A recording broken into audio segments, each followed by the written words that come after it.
Welcome back. We are joined today by Professor Jeffrey Sachs to discuss the war being launched in Iran. We see that CNN reported that a deal was within reach, and then a few hours later, Israel and the US attacked Iran. And attacks are reported to have been carried out across Iran, and Iran is now retaliating in a very big way, hitting American military bases and targets across the region. We see attacks on Bahrain, Qatar, Kuwait, United Arab Emirates, Jordan, Iraq, perhaps Saudi Arabia, and of course, striking several cities in Israel. I was wondering how you read the situation and what are the objectives of the United States, and how do you explain the, I guess, fierce response from the Iranians? Well, the objective is stated. It's regime change. This has been an Israeli dream for 30 years. Israel has caused war across the Middle East using the U.S. and using its effective ownership of Washington, which Israel does own for a variety of reasons, in wars that stretch from Libya, Sudan, Somalia, Gaza, the West Bank, Lebanon, Syria, Iraq, Yemen, and Iran has always been the big prize. So this is part of a long-term plan of Israel. The plan is Israeli military hegemony in the region backed by the United States. The basic goal is Israeli dominance through its nuclear arms and the backing of the United States, the suppression of the Arab world, and effectively the expulsion of Russia and China from the region. So this is a geopolitical move. This is, of course, an attempt to overthrow Iran, but it's part of a larger picture. The United States is fighting to this moment for global hegemony, have no doubt about it. This is part of a world war that the U.S. is waging. And the war comes in Venezuela. The war is going to come to Cuba, or is already in Cuba. Yesterday, the president said that the U.S. Would make a friendly takeover of Cuba. The war is in the Middle East. Europe is already a vassal region of the United States. So this is the U.S. Attempting, even in what is actually a multipolar world, to maintain its global hegemony. Of course, when you operate with such extraordinary violence, recklessness, lies, and delusion, the results can be completely catastrophic. So we're in the first hours of something that will have chain reactions across the world. I don't believe this will go well. I think that this is extraordinarily dangerous. By the way, the United States is a non-constitutional regime ruled by a small gang, by Trump and the gang. There's no congressional authorization. There's no legal basis for any of this. Israel is itself near civil war. The Arab states are unpopular, let's put it that way. European governments are all unpopular with the leaders that command 10 to 20% approval ratings. So this is a war with a tremendous amount of political instability in the warring nations. Things can crack anywhere. My point is, this is not for any of the reasons alleged that there was some imminent threat from Iran. Exactly the opposite, as the Omani mediator said repeatedly, including after the launch of the war. The negotiations were proceeding, making progress and proceeding in an orderly way. I speak frequently with the Iranians. They were not only ready to negotiate, they already negotiated 10 years ago, all of these arrangements. So this is nothing about imminent threat, provocations, or nuclear weapons, actually. This is just about hegemony and regime change. regional hegemony by Israel and global hegemony by the United States.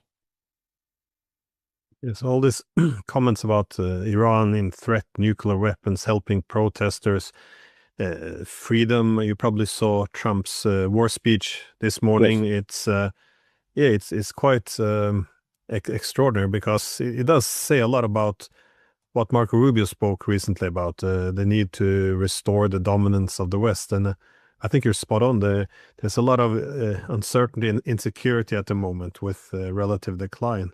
Um, but the If I could negotiation. just say, if I might just add, there's an old movie. I'm sure a lot of people have seen it, The Wizard of Oz, famous movie, where at the end of the movie, the great wizard is exposed as the little dog pulls the curtain back and shows that it's just an old man speaking into a megaphone. The odd part about American propaganda these days is that the curtain was pulled back long ago. In fact, last month, our Treasury Secretary, who's a kind of a thug, explained that the aim of U.S. policy last year was to crush the Iranian economy and bring people out onto the streets. He explained it step by step. He said last March, Trump gave an order for maximal pressure. The idea was to bring down the currency. He said in December this worked. Banks failed. There was a dollar shortage. The currency collapsed. People were suffering. They came out on the streets. And he said things are going in a very good direction. So the curtain was pulled back. This isn't protests against a regime. This is an American regime change operation. The propaganda is so brazen, they don't care whether they are believed or not, really. They just care that they have a narrative. And this is the situation that we're in right now. There was no threat. There has been an attempt to bring the regime to its knees economically. The negotiations were phony because both last year and this year, when the negotiations were making progress, the U.S. attacked. This is a premeditated aggression without any justification of the kind that the U.S. government gave. This is just it doesn't even have the moral veneer of being a covert regime change operation. Most of the time, the United States acts violently, repulsively, but it pretends that it's not the U.S. that's doing it. So most U.S. regime change operations are covert. Here, they don't care. The brazenness may be Trump's megalomania and personal psychological instability. It may be the need for the United States to feel that it has to reset dominance, but it's not hidden. And every explanation given is a transparent lie. The explanation is clear that Israel is supposed to run the Middle East, dominate it, be greater Israel. Our own ambassador to the Middle East, Mike Huckabee, who represents the Christian Zionists in the United States, the roughly 20% of Americans who are fundamentalist evangelical Protestants, said it's all Israel's to take. God gave it to them. So this is another part of the story. Was he reprimanded for saying that? No, I'm sure there were cheers in the White House for that. No reprimands whatsoever. The Arab world is very sad in this. The Arab world has been essentially under imperial rule since 1517, since the Ottoman conquests of Arab lands. And so the Arabs were under Ottoman rule for centuries. Then they were under British rule. Now they're under U.S. and Israeli rule. They're pretty much supine. They don't dare speak. They have American military bases all over their territories. They're occupied lands, basically, and they're just go along with this. It's all very dangerous and very sad. But what do you see being possible wider ramifications then? Because, well, you mentioned Huckabee. He can state openly that Israel can take half the Middle East if he wants to. That's okay.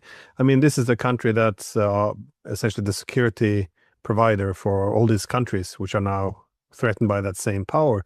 And now we see U.S. allies across the region being attacked. What is this is not great for American credibility, the idea that it's all powerful. If America fails in this endeavor to destroy Iran or the regime change, this could be the same thing. Well, what are the consequences? Because this efforts to restore U.S. dominance, it appears that the U.S. bet everything on it. Well, what happens if it fails? Because there's a lot of things that can go wrong here. It will fail one way or another because 4% of the world cannot run the world. And so the premise of this is the same premise as the British Empire at the end of the 19th century.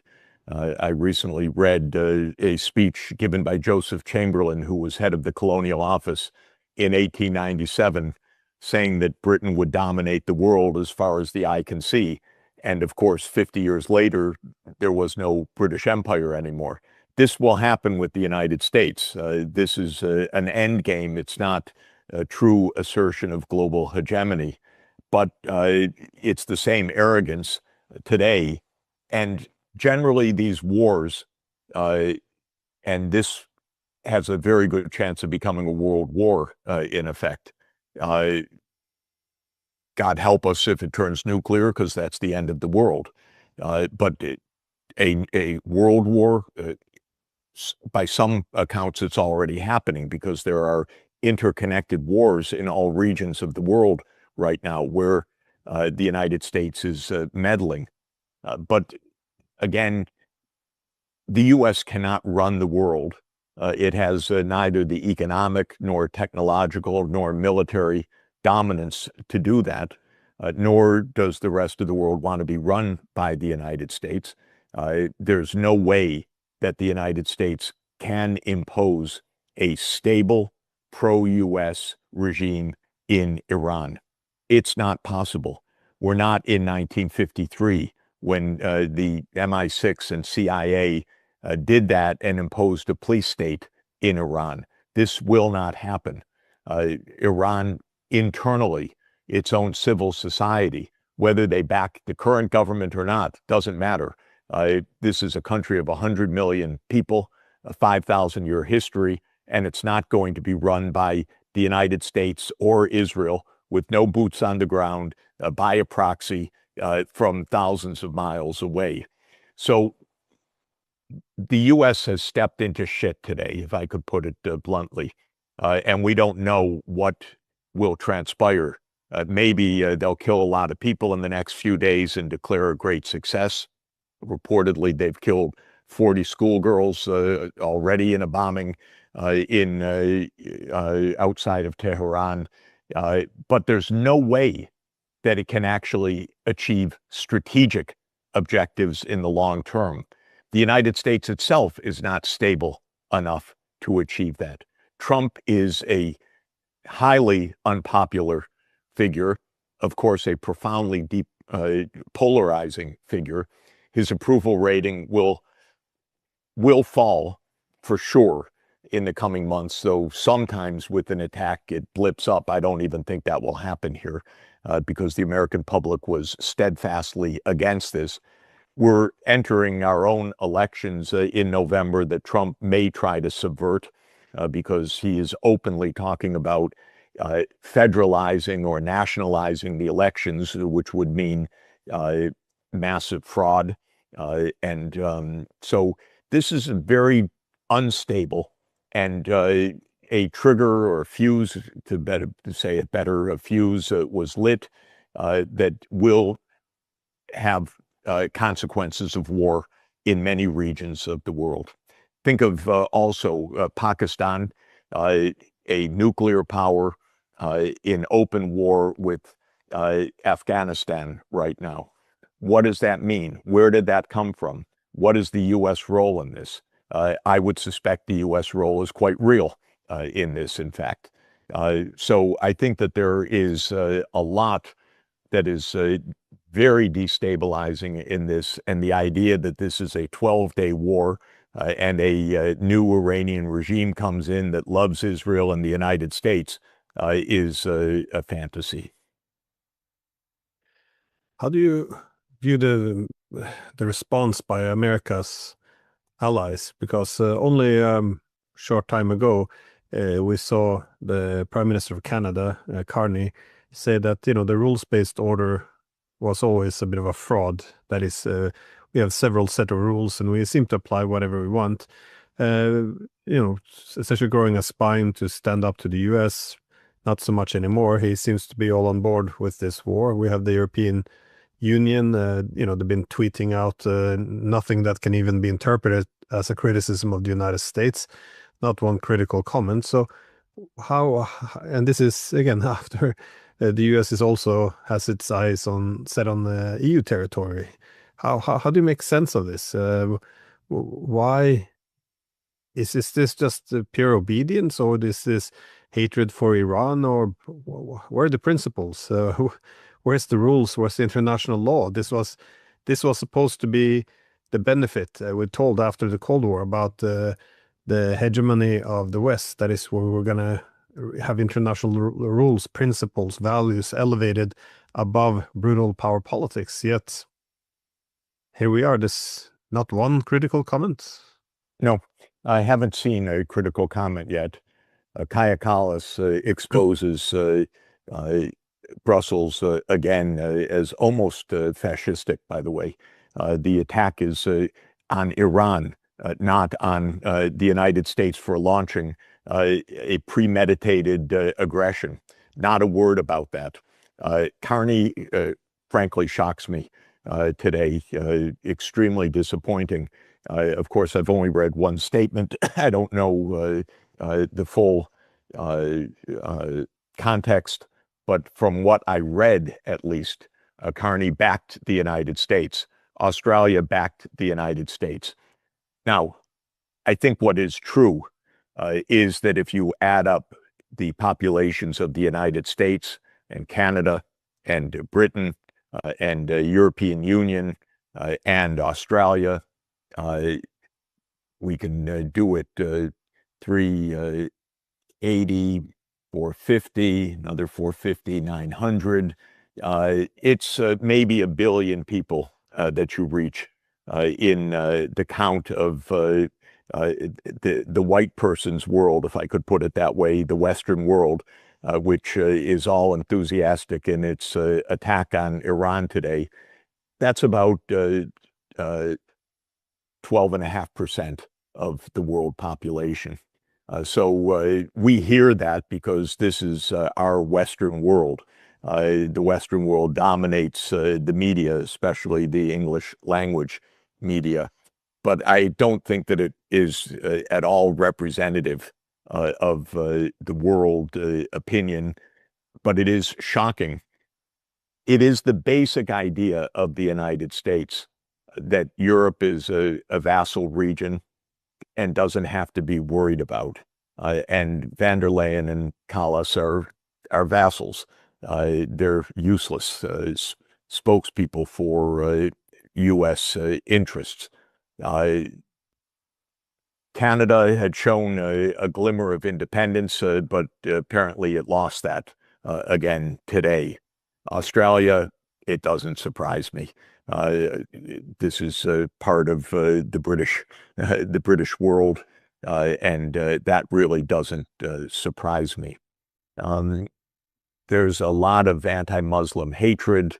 There's a lot of anti-Iran hatred. Maybe it goes back to Herodotus and the Persian Wars. But these are stereotypes that are absolutely grotesque but real. There's a lot of ignorance in the white world.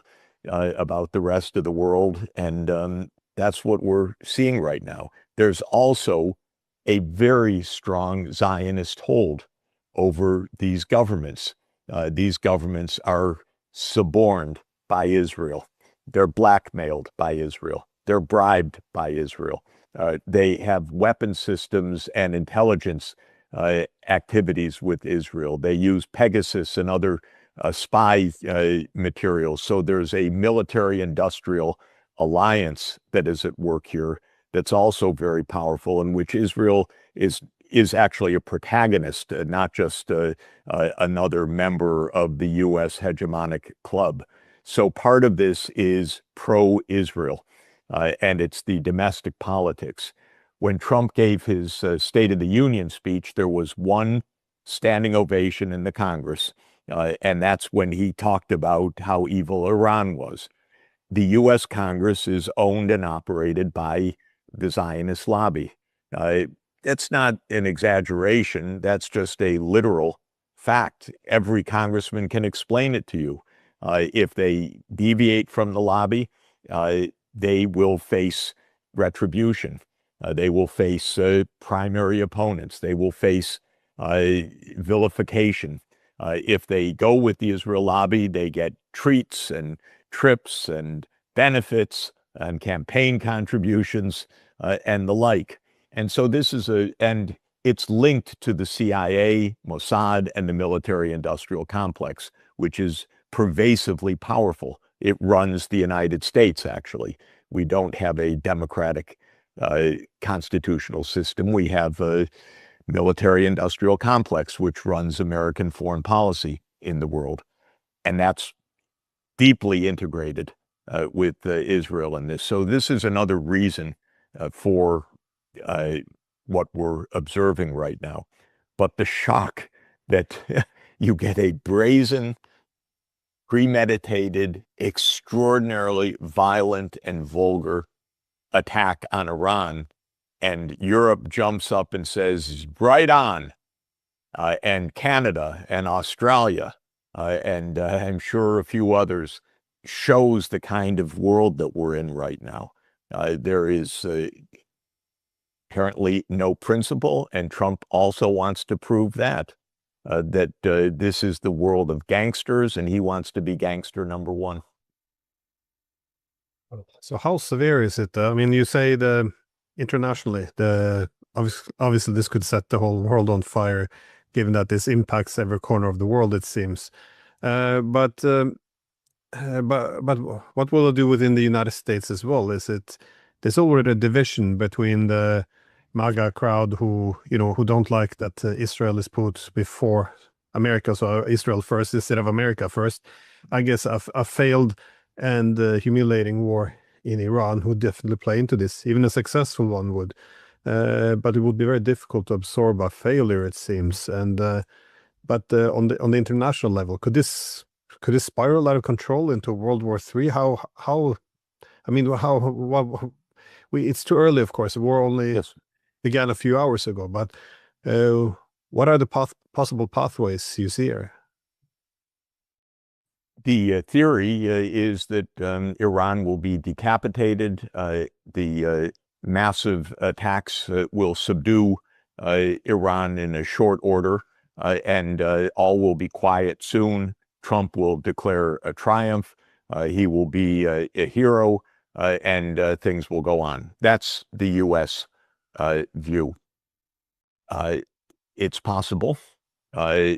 You might put that at 5% or 10%. No operation that the U.S. has undertaken of this sort has been like that anywhere for decades. This is the theory of the U.S. overthrowing Assad in 2011. It actually lasted 15 years. This is the theory of the U.S. overthrowing Muammar Gaddafi in 2011. That civil war continues till today. This is the theory of overthrowing the Sudanese government. That now has two civil wars, one in Sudan and one in South Sudan. This is the theory of the Iraq war, that shock and awe would lead to quiet, and it did. Mission accomplished, remember. And then it led to years and years of instability. This is the theory of the occupation of Afghanistan, which lasted 20 years in failure. This time, there are not even planned to be troops on the ground. How is the United States going to run Iran from afar? There is no answer to that. So we will have the usual differences of very short-term triumphant announcements in the next 48 hours, and then we'll hear a lot of propaganda in the next 2 weeks, and then we'll see repercussions of this for many, many years.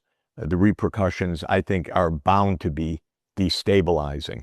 I don't see how this can possibly be stabilizing in any way. I don't see how the objectives could actually be fulfilled in any way. There, I give almost zero probability to a strategic win.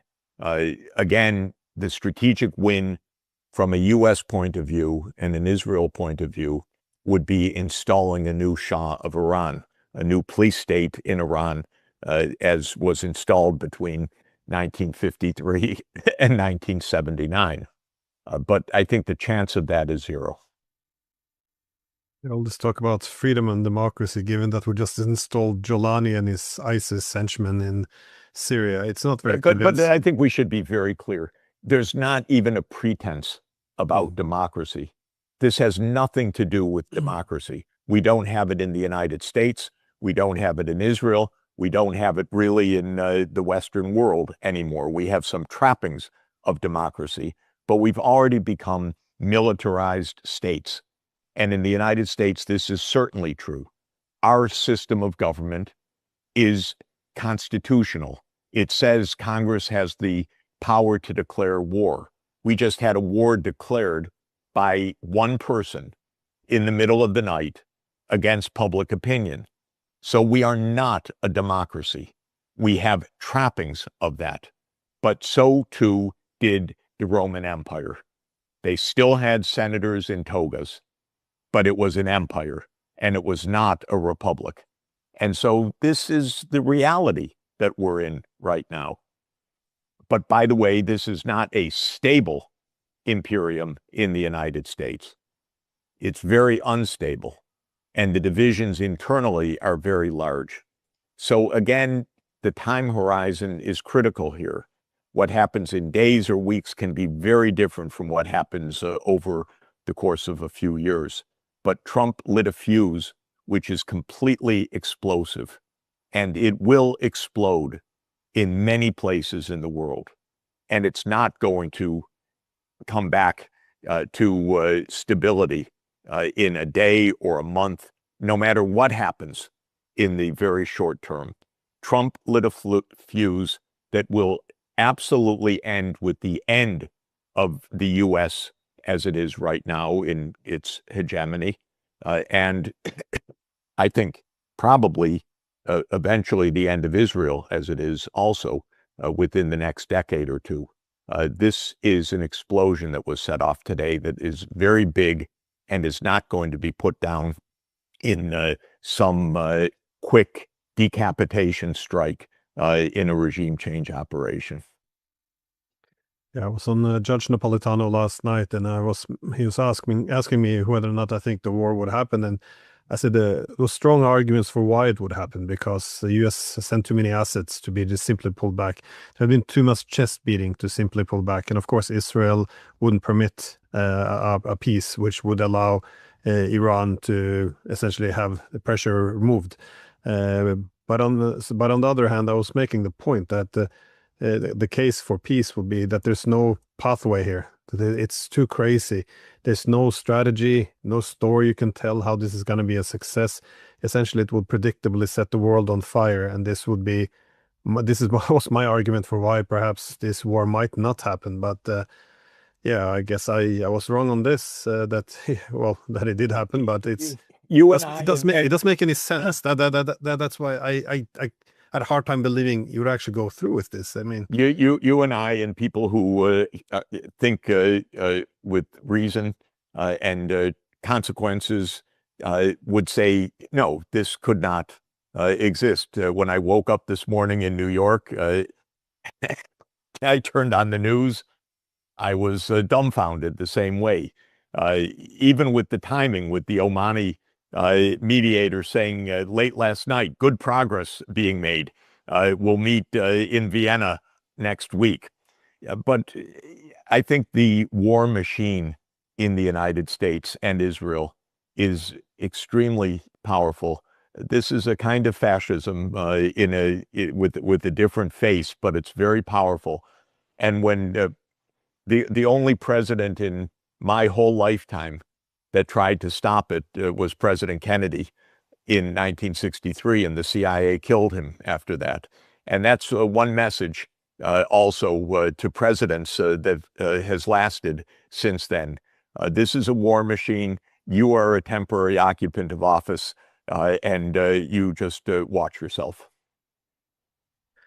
well, Jeffrey Sachs, thank you as always for taking the time. I really hope that Trump will see that this is a massive failure and just make the claim that Iran called they're ready to do new serious negotiations, some BS, which is usually good at, and get an early stop to this because Yes, this and is Glenn, even more than Trump, who I give no hope for, if the rest of the world would raise their voice on the basic principle that war can end everything, and that the reason we have the United Nations and Article 2, Paragraph 4, that says that it is illegal to threaten the use of force or to use force against any UN member state, if they would abide by that principle, which was established in 1945 to prevent what just happened and to stop it after it happens.